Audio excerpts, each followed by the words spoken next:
शुद्धेभ्य डमो वरिहंताड़म डमो सिद्धाड़म डमो आयरियाड़म डमो वज्जायड़म डमो डोए सतसावड़म। कुंडलपुर के बड़े बाबा की जय। 24 तीर्थंकर भगवंतों की जय। अनंत आनंद सिद्ध परमेष्टि भगवंतों की जय। समस्त मूलनायक भगवंतों की जय। परम पूज्य आचार्य भगवान गुरुदेव शिक्षण विद्यासागर जी महामराज की जय। परम पूज्य आचार्य श्री समय सागर जी महामराज की जय। तीन कम 9 करोड़ मिराजों की जय। मुनि श्री धर्म सागर जी महाराज की जय। आज हम चर्चा करेंगे, एक बहुत अच्छी गाथा है। कदम चरे कदम चिट्ठे कदम आसे कदम से कदम भासे जब भुंजे कदम पावना बसदी। मूलाचार्य में भट्टिकर स्वामी जी लिखते हैं कि जो भी क्रियाएं करें सावधानी पूर्वक करें। चाहे भोजन हो तो वह भी विवेक पूर्वक सावधानी से करना चाहिए। रात्रि में भोजन नहीं करना चाहिए, क्योंकि रात्रि में भोजन करने से ऐसे ऐसे पर्याय मिलती हैं कि जिनका कहना संभव नहीं है, इसलिए इनसे बचना चाहिए। और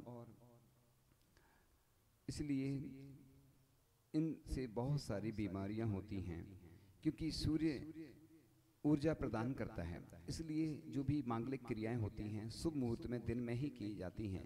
इसलिए विवाह आदि कोई भी कार्यक्रम हो तो भोजन तो दिन में ही करवाना चाहिए, क्योंकि सूर्य प्रकाश से मिलने वाली अल्ट्रा वायलेट किरणों का अभाव होने से भोजन का पाचन नहीं होता। भोजन पाचन में 5-6 घंटे लगते हैं, इसलिए सोने के 5-6 घंटे पहले ही भोजन कर लेना चाहिए।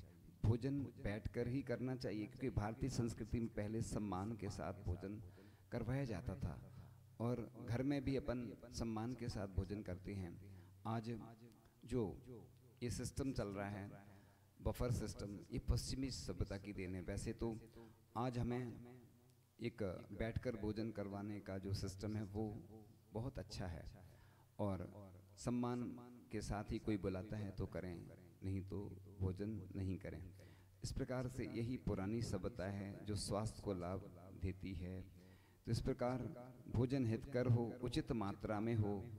और वैज्ञानिक भी बताते हैं कि जो तला हुआ भोजन है और जो हैवी भोजन होता है वो नुकसान प्रदान करता है। भोजन शाकाहारी ही हो, क्योंकि आज होटलों पे जाते हैं तो मांसाहारी भोजन भी परोसा जाता है। फास्ट फूड आदि में भी अभी बता रहे हैं कि मनुष्य का शरीर मांस भोजन के लिए प्रतिकूल है। मांसाहारी लोग जानवरों की बीमारी को अपने भीतर ग्रहण कर लेते हैं। इस प्रकार से जंक फूड, फास्ट फूड, ठीक है ना, यह सब जो होते हैं बाजार के पैकेट बंद खाद्य पदार्थ, ये सब मांसाहार हैं और जैविक उत्पादों का प्रवेश बहुतायत हो गया है। नशा देने वाले पदार्थ, ये तंबाकू, सिगरेट, ये क्या है, इनसे अपना शरीर भी नाश होता है, नशा नाश कर देता है। इसलिए गुटखा आदि घातक हैं। इसलिए महावीर भगवान ने भी इस प्रकार से कहा है।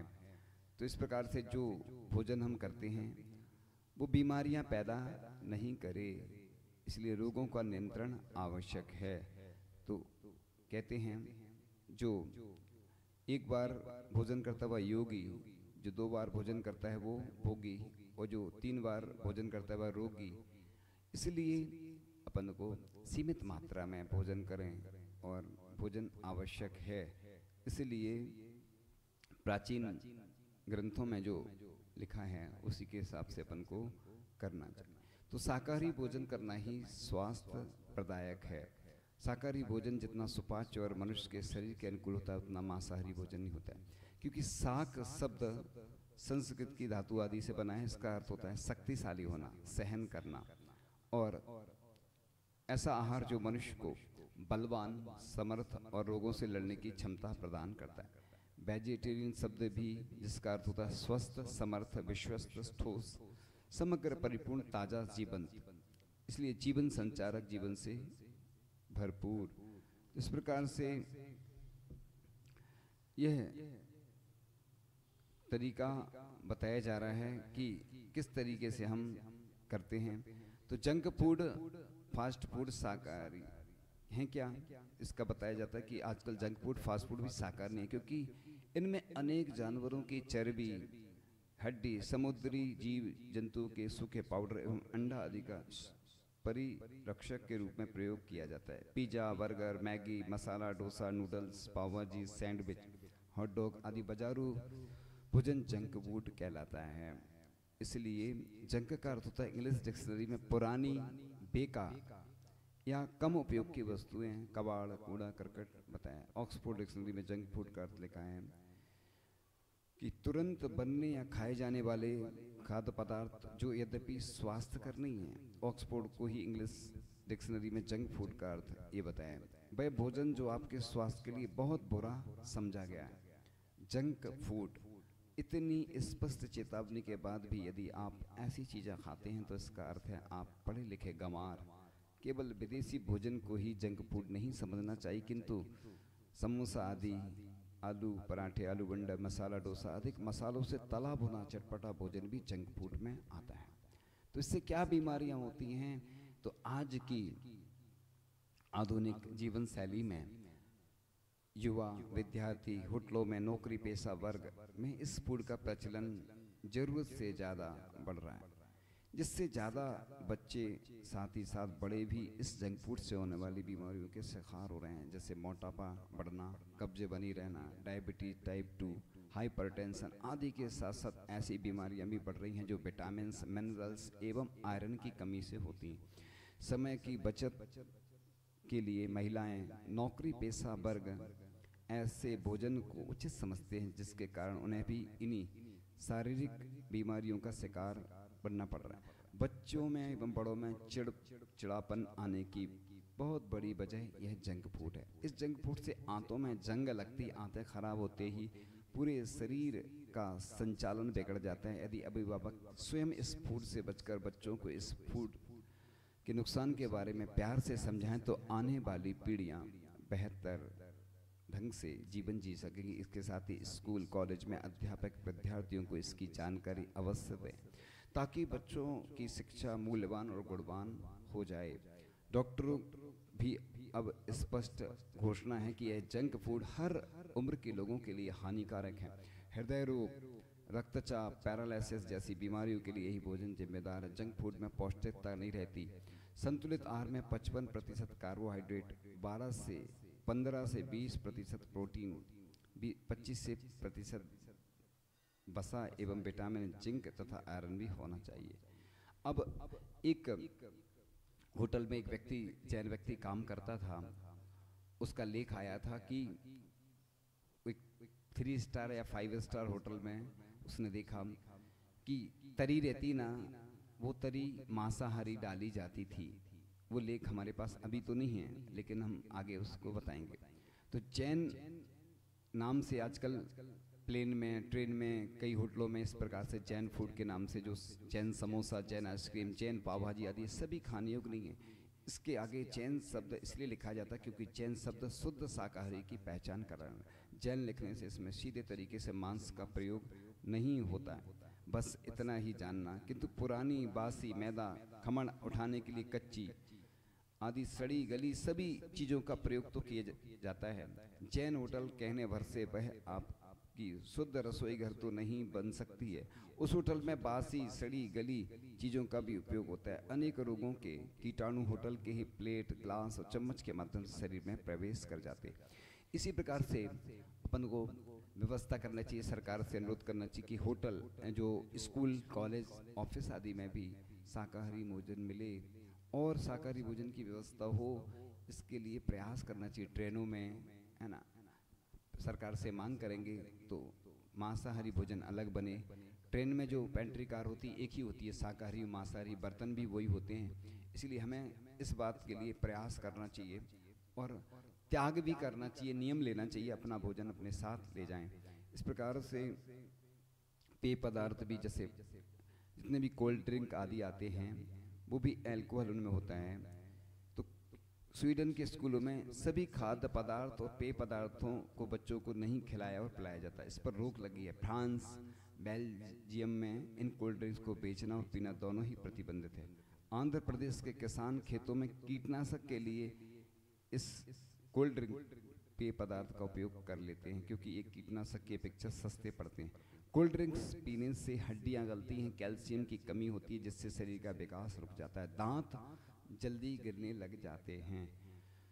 तो बच्चों को अप्रत्यक्ष रूप से मांसाहार कैसे परोसा जा रहा है? आज बाजार में मिलने वाले सभी उत्पाद जो बच्चों का मन मोहते हैं, बच्चों को अप्रत्यक्ष रूप से मांसाहार परोस रहे हैं। बाजार में toffee, chocolate, Maggi, Kurkure, noodles, सभी तरीके की बिस्किट, आइसक्रीम, केक जैसे पैकेट बंद या खुले आइटम आदि मछली के तेल से एवं समुद्री जीव जंतुओं के मिक्सचर से टेस्टी लग रहे हैं। ऊपर गिनाए गए आइटमों का कोई विश्वास नहीं है इनमें क्या है। शाकाहार आंदोलन करने वाली बड़ी बड़ी संस्थाएं भी खोजबीन करने के बाद अंततः इसी निष्कर्ष पर पहुंची कि आप यदि बाजार का एक बिस्किट अपने मुख में रहते हो तो उसके रंग, आकार और फ्लेवर के अलावा इसमें क्या है यह कहा नहीं जा सकता। कारण यह है कि खोजबीन में लगी इन संस्थाओं को भी सही जानकारी देने से परहेज किया जाता है और जानबूझकर इनके पैकेटों पर सामग्री का सीधा नाम नहीं लिख करके अन्न लिखा जाता है, इसलिए मछलियों और जानवरों से प्राप्त होते हैं। इसी प्रकार से हरा चिन्ह लगा देते हैं। इंटरनेट पर इन नंबरों को डालकर आप इनके स्रोत के बारे में विस्तृत जानकारी प्राप्त कर सकते हैं। तो इसका विकल्प है साबुन, दूध, पेस्ट आदि शाकाहारी भी मिल रहे हैं। जरूरत है सचेत और सावधानी की। तो इसी प्रकार से शुद्ध दूध घी दही नहीं मिलता है, लेकिन शांति धारा दुग्ध योजना के माध्यम से हथकरघा के वस्त्र शुद्ध उपयोग करें और जैविक वस्तु उपयोग करें। और ये परम पूज्य आचार्य श्री विद्यासागर जी महाराज के आशीर्वाद से शुद्ध वस्तुएं, शुद्ध औषधि उपलब्ध होती हैं। इसके माध्यम से चिकित्सा प्राप्त करें। और प्राकृतिक दूध का कोई स्वाद नहीं होता है, बस वह जरा सा मीठा होता है। सिंथेटिक दूध कड़वा होता है।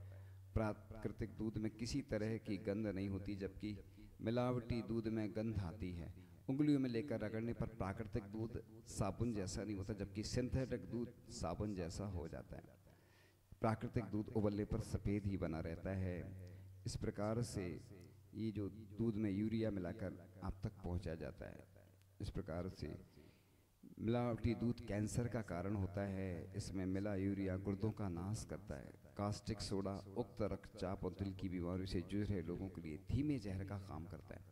यह गर्भस्थ शिशु को भी हानि पहुंचाता है। यह जो पशुओं की चर्बी है वह उसमें डालते हैं। तो जिस समय नशा करते हैं, कहते हैं हम यमदूत को धीरे धीरे अपने पास बुला रहे हैं। जिस समय व्यक्ति सिगरेट हाथ में लेते हैं उस समय आपके हाथ में एक छोटी बंदूक होती है। आपके हाथ की परछाई बंदूक की तरह दिखती है। यह सिगरेट आपको ही मारने का संकेत देती है। बंदूक की गोली से तो दूसरा मरता है, किंतु सिगरेट से आदमी स्वयं का घात करता है।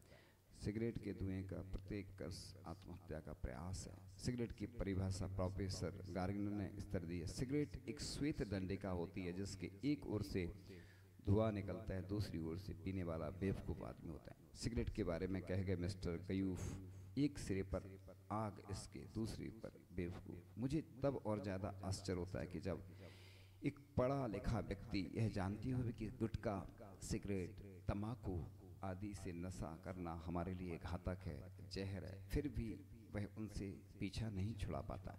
आज आदमी का मन कितना गुलाम हो गया है। हृदय का उसके ऊपर अधिकार ही नहीं रह गया। जिन गुटकों में छिपकली की कटी पूंछ का जहर होता है। एक बार एक ट्रक पकड़ा गया जिसमें मनुष्य का सूखा हुआ मल था। आप सोचिए, गुटखा जो खाते हैं पहले उसमें राशि खर्च होती है और फिर जब रोग हो जाता है तो उसमें पैसा बर्बाद होता है, सड़क खराब करते हैं और लोगों का मन भी खराब होता है। परिवार के लोग गरीबी में कैसे जीवन यापन करते हैं और जब गुटखे से बीमारी होती है तो पूरा घर बर्बाद हो जाता है। कितने परिवार ऐसे बर्बाद हो रहे हैं। इस प्रकार से सरकार की तमाम चेतावनी, जैसे रैपर के ऊपर बिच्छू बनाना, स्पष्ट शब्दों में कैंसर का कारण लिखना, जहर लिखना, इन सब के बावजूद आदमी मजबूर है बेचारा। मृत्यु के हाथों में सब कुछ छोड़ चुका है। यमदूत को धीरे धीरे अपने पास बुला रहा है। पेन किलर, नींद की गोली आदि आदि ये कितने घातक हैं। इसलिए अपन को इस प्रकार की क्रियाएं करना कि जिससे हमारा जीवन बहुत अच्छा बने। इस प्रकार से हम जो भोजन में कदम चले, कदम चिट्ठे कदम आसे कदम से कैसे चलें, इस प्रकार से चलें। वाहन भी चलाते हैं तो थोड़ा सा देख के चलें। पंचेंद्रिय जीव, सर्प, मेंढक आदि रोड सड़क पे जब विहार आदि करते हैं तो मिलते हैं। अपन को चातुर्मास में प्रयास करें, अष्टमी चतुर्दशी को प्रयास करें, अष्टानी का पर्व में कि सफ़र नहीं करना पड़े। और सफ़र करना भी हो तो जो वाहन चलते हैं, ट्रेन, बस, उससे करें। अपने वाहन से करते हैं तो पूरा दोष अपन को जाता है। इसलिए भोजन कैसे करना, तो बैठ कर के करो, सम्मान के साथ करो, और ऐसी वस्तुएं प्रयोग नहीं करें जिससे बीमारियां हों, और नशा भी नहीं करें। कहते हैं शराब अपने जीवन को करती है खराब, इसलिए शराब भी एक ऐसा माध्यम है कि जिसके माध्यम से व्यक्ति का जीवन बर्बाद हो जाता है। इस प्रकार से अपन को अपने तन मन का ध्यान रखते हुए जो भी क्रियाएं करें वो इस प्रकार से करें कि जिससे कि पुण्य का बंध होता रहे। इसलिए ये जो आज बताया जा रहा है कि किस प्रकार से अपन को भावना करना है, तो बस अपन को इस प्रकार की भावना करना है कि इस रोग शोक से भरे संसार में मनुष्य के उद्विग्न हो जाने के, विचलित हो जाने के मौके आते रहते हैं। ऐसे मौक़ों पर उन्हें जिस चीज़ की सबसे अधिक जरूरत है वह है शांति। उस शांति को प्राप्त करने के लिए अनेक मार्ग हैं, परंतु सर्वोत्तम और राजमार्ग है प्रार्थना। उसी को भक्ति कहते हैं। कीर्तन, जो भी अपन अभिषेक, शांति द्वारा पूजन आदि करते हैं, वह सब उसी के रूप है। तो प्रार्थना से मनुष्य का हृदय स्वच्छ होकर पवित्र हो जाता है, जिससे उसे शांति और संतोष की उपलब्धि होती है। वास्तविकता में प्रार्थना वह आध्यात्मिक अमोघ संबल है जिससे मनुष्य का भाग तक बदल सकता है।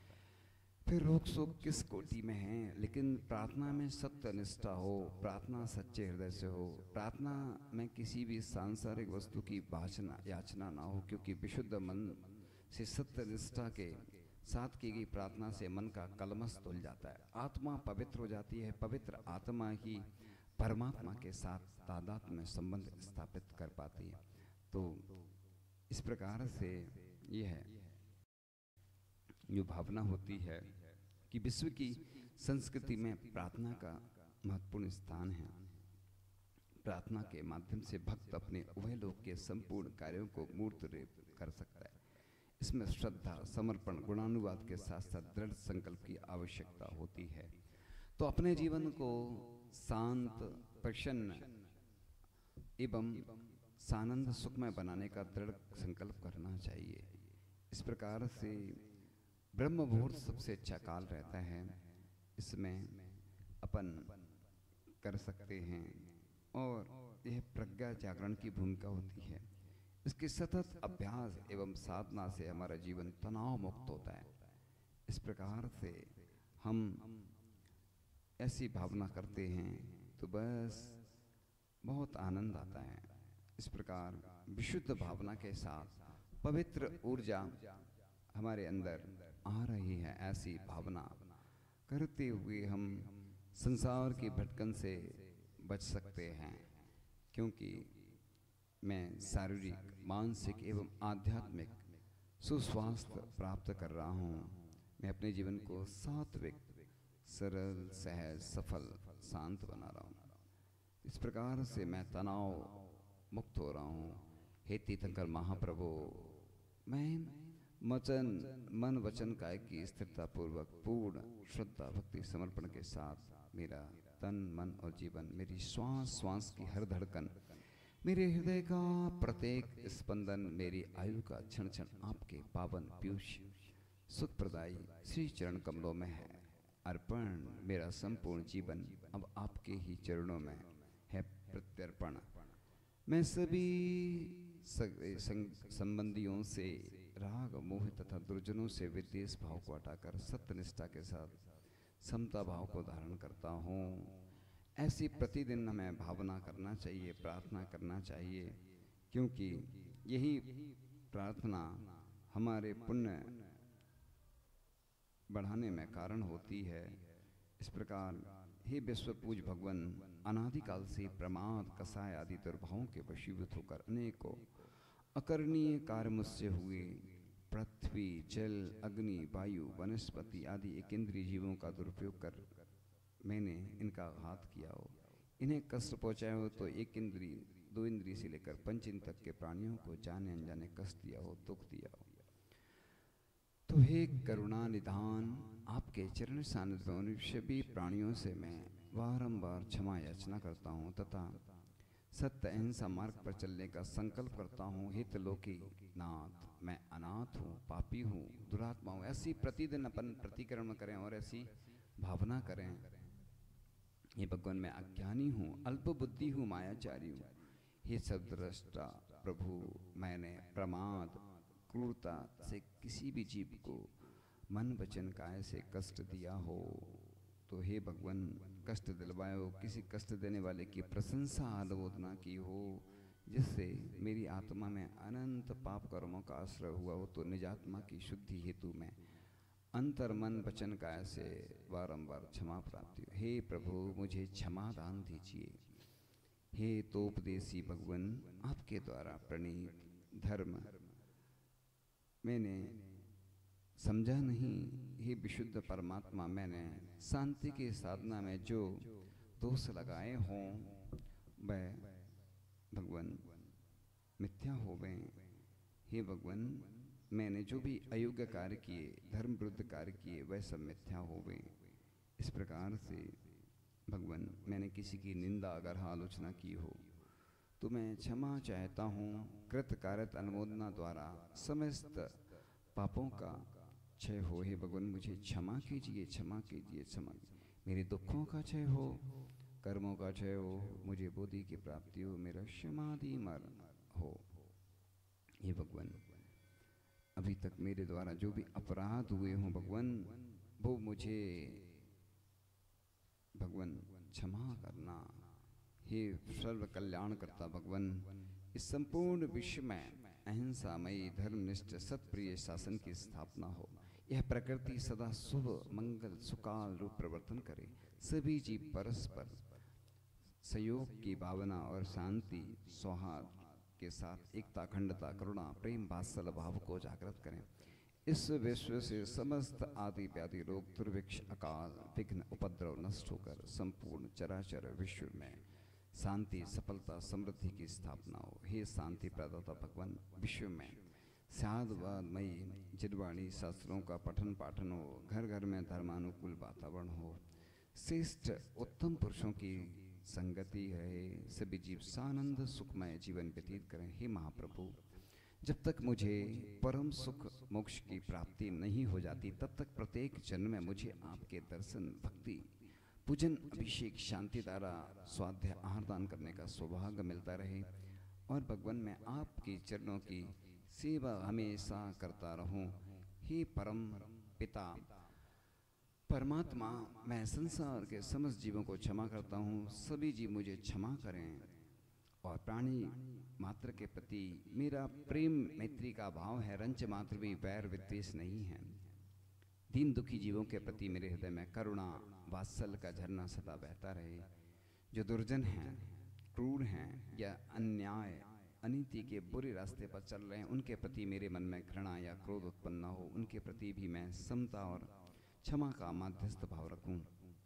मेरे अंतरंग में सदा सरलता, सहजता, सौम्यता, सेवा, प्रेम की धारा प्रवाहित हो। इस जीवन में मुझसे जितना बन सके उतना दूसरों का उपकार करूं। हे स्वयं प्रभु परमात्मा, अनादिकाल से मैं ऐसे कृत्य कर रहा हूँ। हे भगवान नित्य निरंजन, आपके श्री चरणों को मैं अनंत अनंत बार नमोस्तु करता हुआ हूँ कि भगवान, मैं इन सब से बचता हुआ दुराचार, छल कपट, ये सब छोड़ूं। मेरे अंदर, मेरे हाथों से शुभ ऊर्जा मेरे अंदर प्रवेश करे, मेरे हृदय को विशुद्ध बनाए। और वह ऊर्जा मैं महसूस कर रहा हूँ, मैं पूर्ण स्वस्थ, शक्ति संपन्न, उत्साह, आनंद से भर रहा हूँ। मेरा रोम रोम पुलकित हो रहा है, हृदय के स्पंदन को मैं सुन रहा हूँ। वह तेजो महाशक्ति मेरे अंदर प्रवेश कर रही है। मैं शाश्वत चैतन्य शुद्ध परमात्मा स्वरूप हूँ। मैं राग, देश, क्रोध आदि से रहित हूँ। मैं अनंत ज्ञान आदि से संपन्न हूँ, सरल हूँ। मैं शारीरिक, मानसिक, आध्यात्मिक व्याधियों से पूर्ण मुक्त शुद्ध विशुद्ध हो गया हूँ। और इस प्रकार से भगवान मैं बड़ा पावरफुल होता जा रहा हूँ। इस प्रकार से मेरा हृदय प्रसन्न है। हे पतितोद्धारक, मैं इस प्रकार से आपसे भावना करता हूँ, प्रायश्चित के लिए निवेदन करता हूँ कि मैं सन्मार्ग प्रेरक सच्चे देव सास गुरु नव देवताओं का आभारी हूँ। शांतिमयी प्रेरणा देने वाले सभी का मैं आभारी हूँ। जीवन दायिनी प्रकृति का मैं आभारी हूँ। प्रकृति को सुंदर बनाने वाले प्रत्येक प्राणी का मैं आभारी हूँ। मेरे जीवन उत्थान के समस्त सहयोगों का मैं आभारी हूँ। मैं सद कार्यों में सर्वदा साथी अपने मन का मैं आभारी हूँ।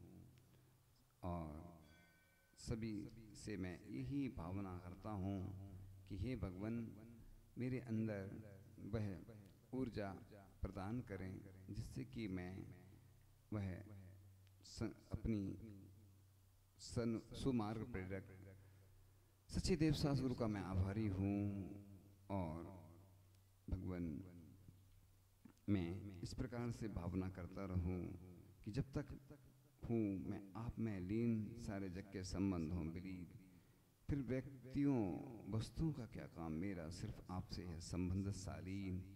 मेरे नैनों में आप बस रहे, नहीं है अवकाश किसी को देखने संकेत करने का। इन क्षणों में मैं तुमको पा गया हूँ।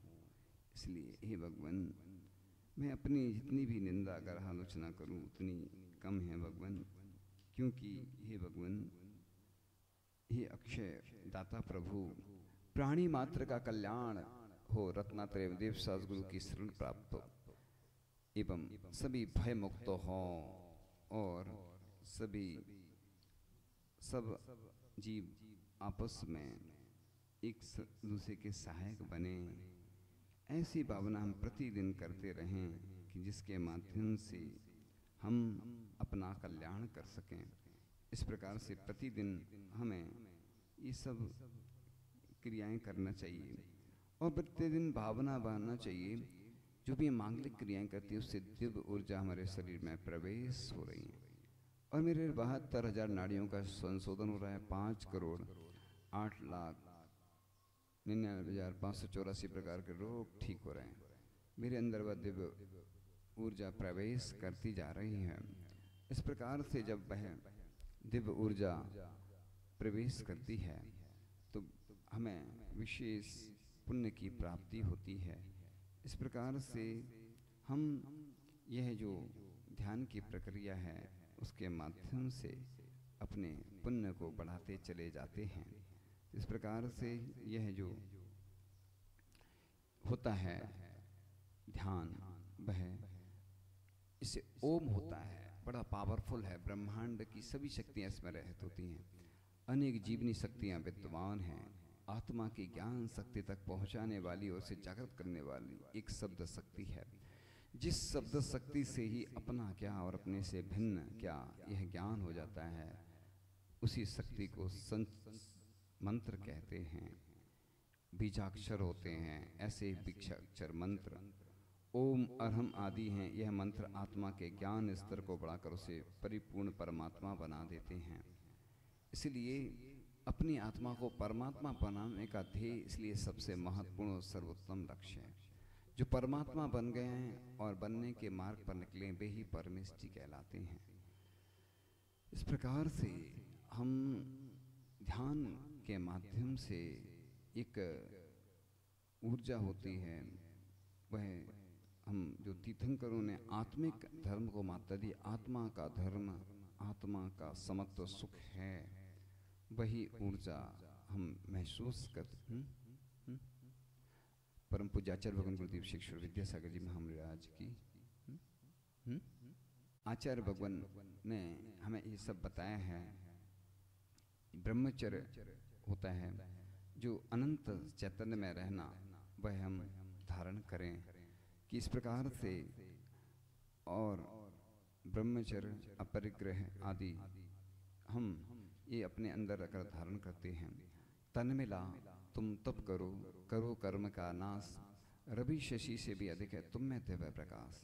इस प्रकार से हमें आत्मा में अनंत शक्ति है। एक दुबला पतला आदमी भी इस प्रकार से वो अपने अंदर ऊर्जा को धारण कर लेता है।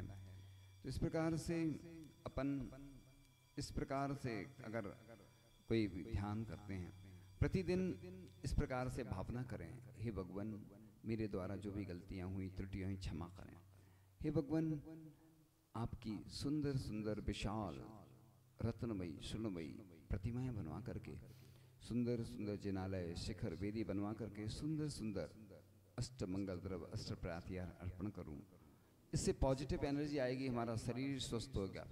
मैं सभी जीवों को औषधि दान करूं, प्रदान करूं, सभी स्वस्थ रहें और सभी के कष्ट दूर हों।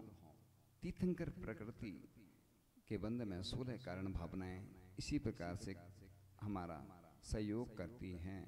तो इस प्रकार से हम पांचों परमेष्टि का स्मरण करके, नवदेवताओं का स्मरण करके मांगलिक कार्यक्रम आयोजन में भाग लेते रहें, जिससे हमारा शरीर भी स्वस्थ हो, मन भी स्वस्थ हो, आत्मा भी स्वस्थ हो।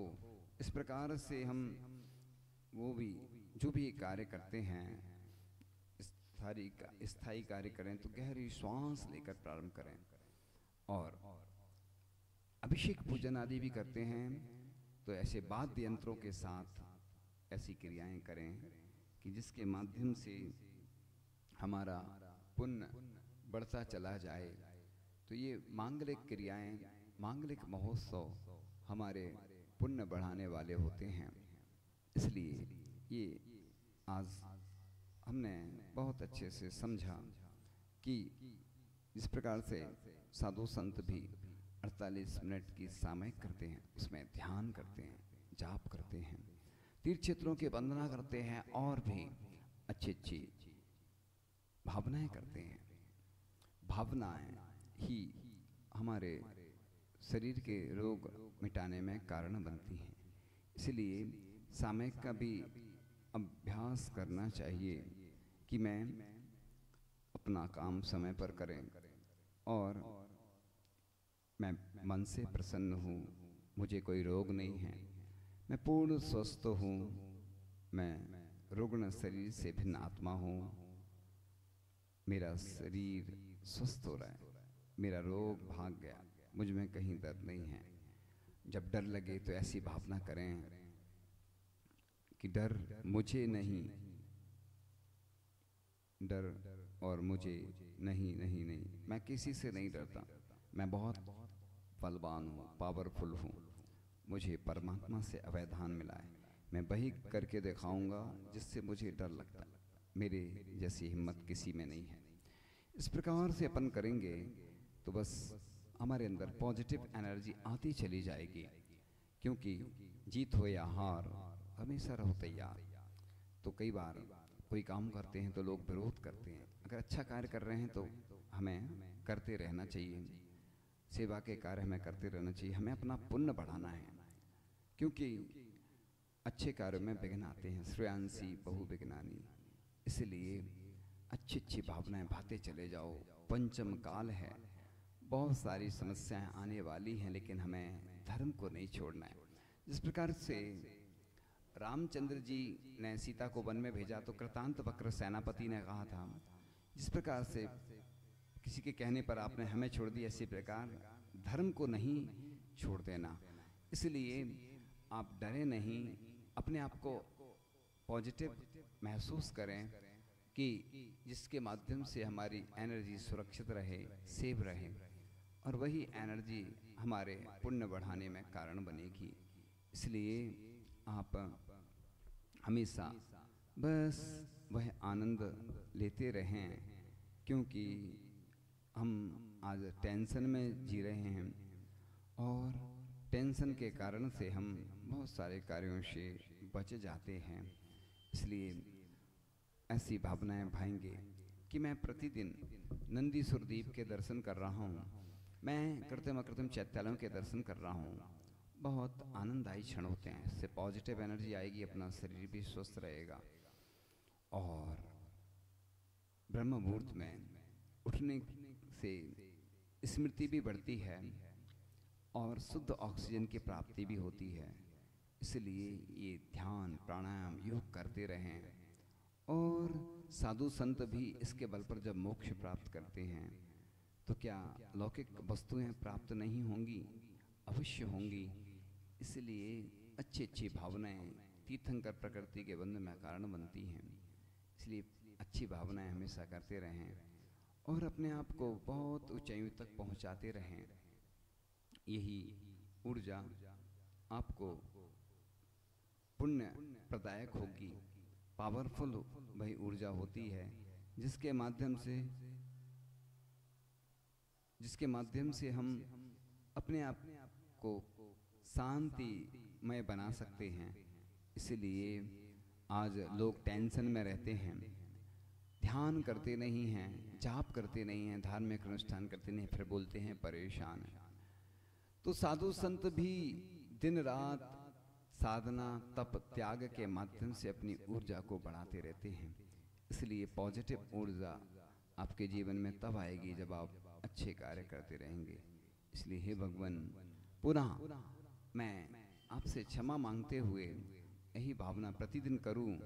हे भगवान, ओम नमः, सबसे क्षमा, सबको क्षमा, सुखी रहें सभी आत्मा। मैं स्वस्थ हूँ, मैं स्वस्थ हूँ, मैं स्वस्थ हूँ, मैं स्वस्थ हो रहा हूँ, मैं स्वस्थ हो रहा हूँ, मैं स्वस्थ हो रहा हूँ, मैं स्वस्थ हो चुका हूँ, मैं स्वस्थ हो चुका हूँ, मैं स्वस्थ हो चुका हूँ। ऐसी भावनाएं परिवार में, घर में, समाज में ऐसे आयोजन होना चाहिए कि जिसके माध्यम से भक्ति, कीर्तन और स्तुति आदि पढ़ते रहना चाहिए। इसी त्रिकाल पूजा, त्रिकाल वंदना करे करा में भावना भावे। ऐसी भावनाएं अगर हम भाएंगे तो बस हमारा पुण्य बढ़ता चला जाएगा। पुण्य बढ़ाने के लिए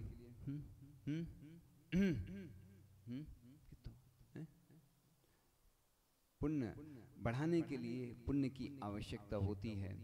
इसलिए पुण्य कहीं से आता नहीं है। पुण्य तो अपने आप हम जब कार्य करते हैं तो बस वो बढ़ता चला जाता है।